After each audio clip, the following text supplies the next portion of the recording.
Hey, if you are struggling with behaviors in the classroom, you're trying to get to the bottom of what's going on here and what could you put in place to solve that, then this is an ABA inspired pep talk for you to help analyze that behavior. All behavior can be studied through the lens of the antecedent or trigger, the behavior itself, and then the consequence or the reinforcer that took place after that behavior occurred. Behavior principles will teach you that the thing that happens right after a given behavior basically decides if that behavior is going to continue or return or if we're going to stop it.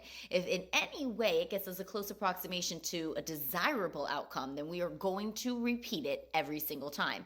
If I throw a fit, and you call and I get to take a walk and get some candy, when I come back, I guarantee you I will throw a fit again because I really like the walk and the candy. So we want to also talk about, well, what could I do then in replacement of that? I try to prepare my teachers to think about this beforehand. We have some common behaviors in this practice that we know are going to interrupt, and they typically are avoidant behaviors or disruptive behaviors. So I'm going to analyze what's going on, make sure that my support is directly tailored to what the student needs. If there's any kind of background information that will help me understand them and meet that need, that's my responsibility, and that's what that problem solving team is there for. But then in my day-to-day interactions with the student or students, what is my response to that behavior? And this is my recommendation. It's behavior strategies that talk about reinforcers and consequences.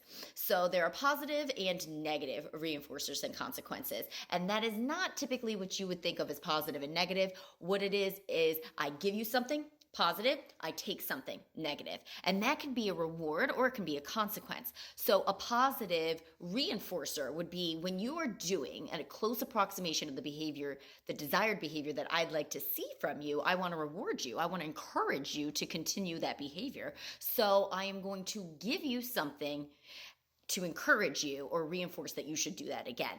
I may give you a sticker or a dojo dollar or a high five, a certificate, a positive phone call home, but I'm going to reward you with something. On the opposite end of that is when I take something away as a reward to you. So if you are working steadily, you're working very hard, I may stop the assignment early. I may minimize the homework that I'm giving you because I feel like you really got it today.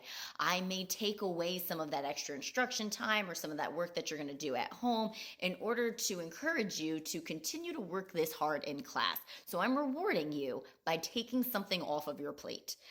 On the opposite end of that, though, we have the consequences. And you can have consequences that are both positive and negative in the sense that you can have a consequence where you give something as a consequence or you take something away as a consequence. And this is where people are most familiar.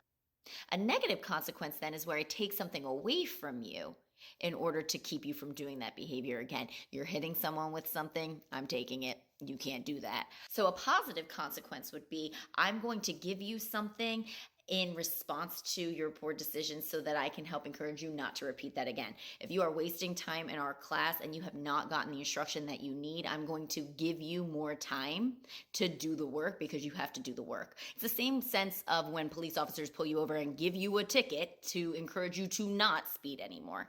So what I tell teachers to do then is to outline those 4 areas based on the behaviors that we know that we're ordinarily going to see. What would be an authentic, natural reaction to those behaviors that would fit in a positive or negative reinforcer and then a positive or negative consequence? If they are doing a close approximation of the appropriate behaviors that will help them learn and keep them engaged, I want to reward that. If they're participating in a behavior that's interfering with their learning or their opportunity to stay engaged, then I want to issue a consequence, either positive or negative, that helps them use that time more wisely and reminds them that this is crucial. And it's important to be serious as a student. One little caveat I think is important to mention: behaviors really are information or communication to us that something deeper and more internal is going on. I would get very curious about home life situation, about their internal struggles, and I would make sure that we set up a holistic approach to support that child and to encourage them every step of the way to becoming productive adults.